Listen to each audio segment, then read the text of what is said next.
Welcome to CoBB, Conversations on the Business of Brands with Sudeep Chawla and Sharan Raghavan. You are a man of systems. You give us frameworks and then you tell us to throw away the frameworks after we've learned how to use the frameworks. Correct. You also said how marketing is to be followed in a structured manner and how you must go about getting people on board. What is this head versus heart in your media choices? So where does heart come into the play at all? I thought you were heartless as a marketer. Marketing, I always talk about science behind the art of marketing. So while there is a lot of science, and science talks about repeatability, formula, a particular method of doing things, but there is obviously art in marketing as well. Because wherever there is art, there has to be heart, right? So, because your head does not govern art, art comes from the heart. Fair. Right, and it consumes your head. Yeah, so I know it's going a bit philosophical, but so therefore, I've always maintained this, that marketing is an art with a lot of science behind it. It is not completely art, it is not random. So therefore there are a lot of things that you can do with frameworks. You can learn how to think, etc. But in this particular case, I was intrigued by the media approach of a couple of brands. Okay. And then therefore when I thought through them, I realized that possibly this is something that we should talk about. And hence I said head versus heart, because some of the choices that they have made only can be explained by what their heart said versus what their head would have said. Okay. But let me go back to the basics of media planning, right? Whatever plan whatever objective we set and all that, it comes down to putting together as efficient a plan as possible to get your reach and frequency right. That's the basis of most media plans. Does that change with what you're talking about? It does.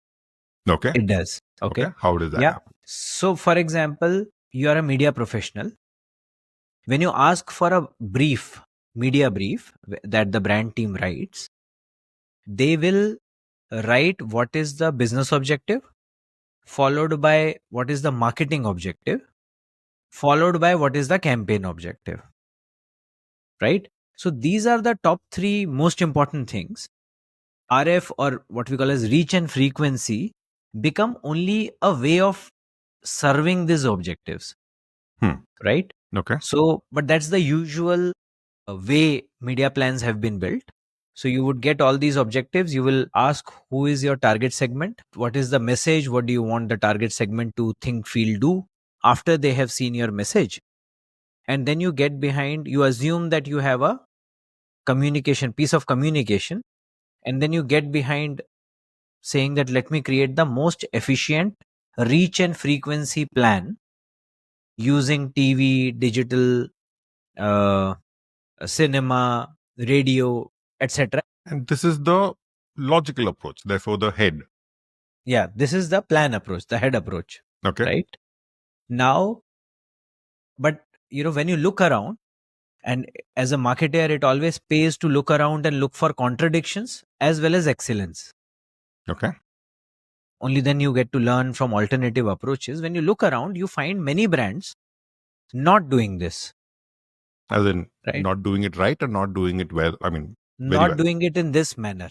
They're doing well for themselves, but they're not doing it in this manner. Let me name a couple of those brands. Right? First is a brand called Atomberg. Okay. Right. Yeah. I've seen now, them. Atomberg, correct. You would have seen their advertising. They have gone through their own phase of, advertising. I've seen two of their creatives with a progression from first to second. And however, the interesting thing about them is their media choices. You would never see their regular media plan. They advertise in cricket always, and they avoid IPL. So India home season, etc. is what they will advertise on. But they advertise only on cricket. Okay. And some places, I also remember they had taken the sponsors package also for a series. Right. I remember there were a few awards being given off by Atomberg employees too. Correct. So that's one. The Okay. second brand, and a very interesting one, and this credit does not go to me for this observation. The MD of my current company mentioned this brand multiple times to me, and then I had to go and check it out. Okay. Is Govardhan Ghee. Okay. Okay, very different categories, both of them. And Govardhan Ghee has this multi-year tie-up with KBC, Kaun Banega Karodpati. Okay. Right? You would otherwise not see too many campaigns, advertising, etc. But a brand which is otherwise not so salient on media, being one of the most salient brands on KBC. Oh, okay. Right? But saliency of a different kind, which I will talk about. Okay. Yeah. And they So both don't follow the traditional reach and frequency RF approach. Very simply, Sharan, if you were building a reach and frequency plan for Atomberg, you would never say just advertising cricket matches and then don't advertise. Absolutely. Yeah. Cricket match is usually the impact option built on top of a regular media plan. But in their case, cricket is the only media plan. So that's only for impact. There's no support around it. Yeah. So similarly, Govardhan. Yeah. You look around, you will find some of their TVCs, but very few and far between. Okay. So their only media presence, by and large, nationally, is what they do on KBC. Atomberg and Govardhan Ghee. You're saying they're not following the traditional model. Yeah. But what exactly about their media plan caught your eye? So when I was looking through their approaches, I was trying to find out why are they doing what they are doing. Okay. My realization was that both of them have got two things bang on. One, they understand what is the brand task, where my Marketing brand objective. is, marketing objective. They understand it very clearly. That will serve the business objective. And it also takes into account where their brand is today. Second piece, I think they've understood very well the role of their media vehicle. As in the channel of the digital. Wherever they are advertising or whatever they are doing, they've just understood the role very well and they've been able to match these two very seamlessly. Okay. Actually, it will help if you can explain the examples in detail. Okay, excellent. Let's get into the example then. So now, my abstraction from Atomberg is that buying a fan, possibly people don't buy more than one fan in their lifetime. Fair. Yeah. Yeah, unless you change fans wherever you go and you live in rental houses. But usually you don't get to buy a fan multiple times in your lifetime. Though it's not very expensive, but it is a considered choice, high involvement choice, right? So therefore, which means that you will do some online search, you will also go to a shop, look at it, and then you will make your choices, right? Now, my realization was that Atomberg is one of the newer players in this market. There are more established electrical giants who've been in this space since donkey's years. Of course. So Atomberg's job is to create awareness for their brand, that too in a manner such that it becomes a credible player. Okay. Right? So consumers must see Atomberg कि हाँ अच्छा ये तो मैंने देखा हुआ है. This is something that I can buy from because I think I know this brand. Right? So therefore, when they understand that this is the brand task, right? Not to serve this brand task, they were looking for possibly properties with high viewership amongst the target segment that they have. Okay. High viewership. It's basically the reach for the target audience. Reach for the target audience. What they have gotten into is the property of a cricket, which is not only high viewership, but is also high depth of viewership, which means that when you're watching cricket, you are actually quite engaged. Right? Your engagement level vis-a-vis, say, a regular TV serial possibly is higher, right? But the TG, the target segment that watches cricket, is a smaller target segment, a very specific target segment, right? So therefore, what they have done is that without worrying about frequency, they have chosen to invest in a media channel that gives them high reach with depth of engagement in their target segment. Okay, so I've seen this ad, right? It's a very rudimentary question. For an ad to work with lesser frequency, you need the creative to work that much harder. Yeah. I have seen the Atomberg ads, and they're not necessarily the most in-depth communications. Yeah. If they're doing this kind of an ad, which is short and sharp, and they're not building frequency, it sounds very counterintuitive. That's what. So you yourself said that the ad only builds awareness, Right. right? That's it. That's what they're trying to do, and therefore they have chosen their line is what a fan. Yeah. Yeah, that's what they say in their latest ad. Then I think they got Harsha Bhogle also in one of the TV commercials that they had done. They had done some integration also, but I think that's the only task that they want. By taking some basic minimum number of spots, by taking sponsorship, etc., they're ensuring that there is awareness. There is something called Atomberg. What they do, however, Sharan, is that they invest. And remember, one of the episodes we spoke about a couple of episodes back, we spoke about the fact that an ideal brand, to get the best bang from their buck, would want to do branding plus performance marketing. Yeah, which is continuous salience, right? Plus, making sure that people don't skip the funnel or people don't leak from the funnel, prevent leakage from the funnel. I have seen them doing very good performance marketing and performance marketing both in online as well as offline stage. Okay, explain. Right. I understand online. Explain the Yeah. offline performance marketing. Offline performance marketing is the same thing. If you're top of the funnel, which means you're brand aware, but when you reach the counter, you don't want the competitors to take away from you. And hence you will find that Atomberg has invested into visibility in form of dealer boards. Point It of sale also merchandise. started because their fans were beautiful looking. They started with that nice board that had one fin of multiple fans, Right. where you could just see how lovely the fans were. Now Bajaj and everybody else is trying to copy it, but it was Atomberg who really made the fan something that could be displayed, a fin of a fan. It's awesome, right? How the industry legends end up copying a newcomer. Correct. They got it right. So I get what Correct. you're saying. Now, in fact, you answered my question a little differently to say, while you need the frequency also, they are not choosing to do the repeat frequency on TV. They're taking it across other platforms and channels. Correct. And possibly their target audience comes to TV only to watch cricket. Possibly. And therefore, they don't necessarily have to be around for too much longer. So they might be watching other programs also, but they watch cricket with high intent. High intent. So therefore, they know that the frequency that they're getting within cricket is a higher impact frequency. Got it. Right?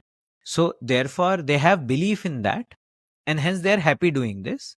So therefore, when we said that the task clearly was establishing awareness with credibility, they're doing with cricket.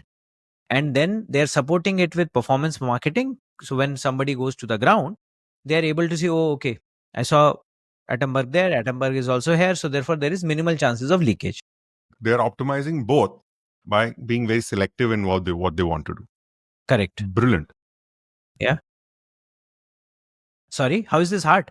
So if you were approaching a media professional and you would have said that there is this fan that I want to sell. So they would say, okay, what is your share of market? How much share of voice do you want? Therefore, these many GRPs you must get. Therefore, make a regular media plan and let's invest into cricket. Right? It would have costed a different kind of money. Right? Absolutely. There's nothing wrong with that approach. Yep. That's the head approach. Yep. Right? But somebody at Atomberg has decided that this is my task. And for this task, I am going to invest behind this medium. Right? Now, data says whatever it says, but this is my gut. This is my heart. Okay. tell me about Govardhan Ghee. I haven't watched a Govardhan Ghee ad. I've not watched KBC in ages. So tell me about it. Correct. Me neither. But because the name came up so many times, I had to go look it up. So again, Govardhan Ghee, a category which is very traditional, very few people advertise. There are brands, but those brands have been built on the back of many other products. Now, Amul has a ghee. Amul doesn't necessarily advertises its ghee. Patanjali has ghee, and many more, right? Most of them have not been built on back of ghee, but there are brands that are available. Now, Govardhan Ghee is cow ghee with, they call it danedar ghee or granular particles and all of that, which I'm sure is not something which is unique to them.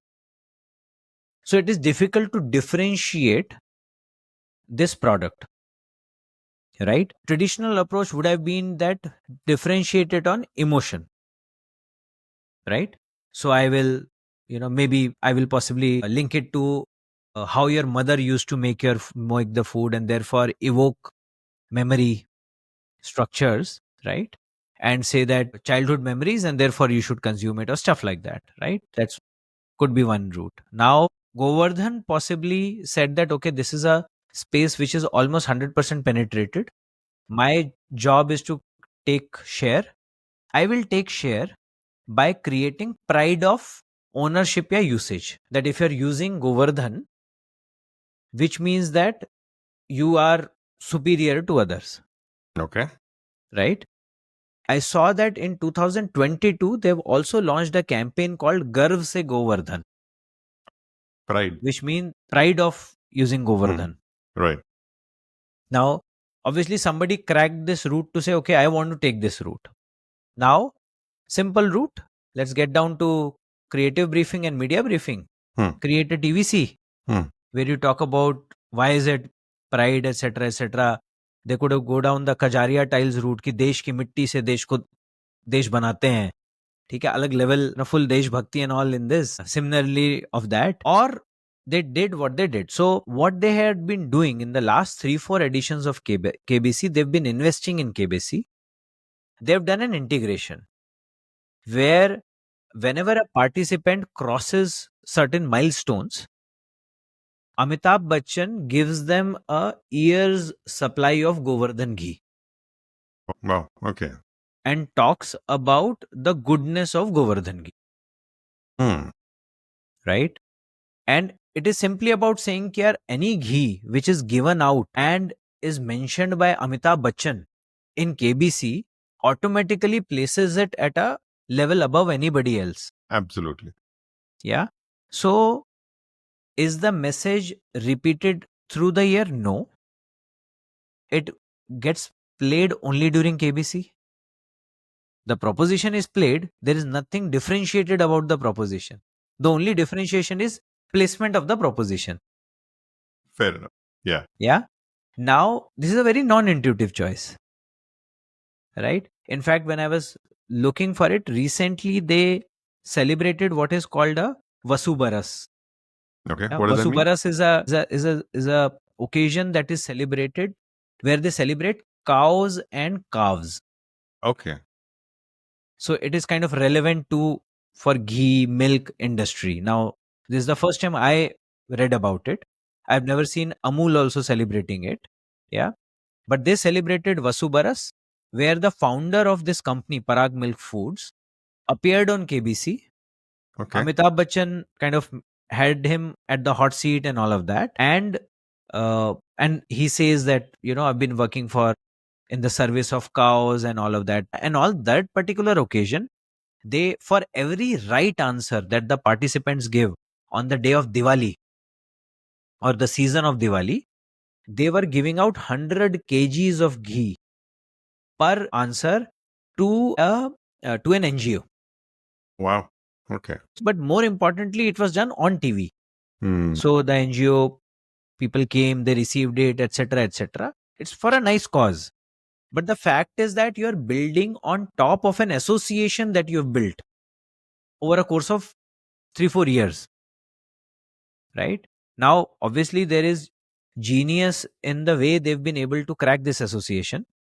I remember years back, Amitabh Bachchan, whenever anybody used to start their journey on KBC, used to say Shubharam, and he used to hand over a bouquet of chocolates, Dairy milk. Yeah. dairy milk, right? So that is, I thought it was a lovely way of doing that, but I think head took over and they stopped investing behind it, right? Because there is very little way to quantify the gains that you get out of this. True. But I have a question. Govardhan Ghee is the category is a lot more commoditized, and they run the risk of being replaced on top of mind when they're not there throughout the season, throughout They the do. year. They Okay? do. And hence, I think even more important that whatever they do becomes so iconic that it sustains them through the year. And I'm sure they do something or the other. They must do something on print here and there to maintain some salience, but Nothing of of course, this impact. nothing of this impact at all. Definitely. So the fact is that this has to be so iconic, so memorable that it sails them through, Interesting. right? That brings me to the question I was going to ask you earlier. Now, you have said this, that you build your gut over time in marketing. Now, how is this gut built? Because these aren't necessarily established brands. Yeah. Unless you do the, for want of a better word, the framework approach. How do you get the gut for this? How do you get the gut and the guts to go about doing something like this with your heart? So I think three things. One, as we keep saying repeatedly, one must know their consumers very well. So Atomberg had to know that their consumers watch cricket or cricket gives them credibility. Their dealers, etc., also watch cricket, right? Because the dealers need to know that they're selling a credible brand. Similarly, Govardhan had to know that a lot of the women who make these choices are watching KBC, right?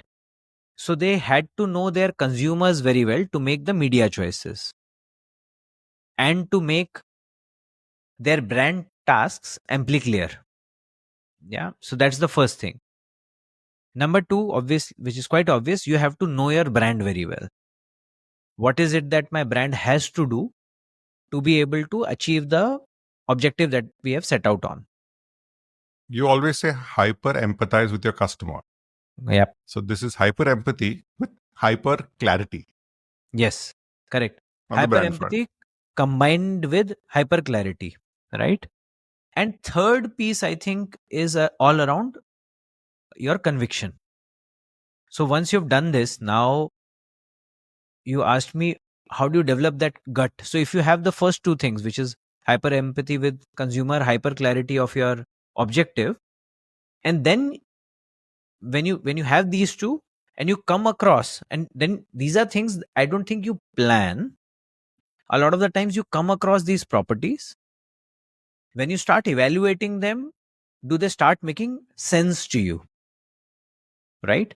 And when they start making sense, you invest, and then you make sure your conviction makes you stay the course for some period of time, and then they start paying back, and that kind of strengthens your conviction. Got yeah it. So Now- but one has to be open to unconventional ideas. Perfect. This actually gives a lot of, this is almost an invitation, this episode from you, Sudeep, to say, think outside the norms, because there is a grammar to everything. It's okay to understand the grammar, but literature is never born from grammar. Yeah. So go about, follow your heart with literature. Correct. Thank you for listening to CoBB, Conversations on the Business of Brands with Sudeep Chawla and Sharan Raghavan. Subscribe and learn more at cobcast.net.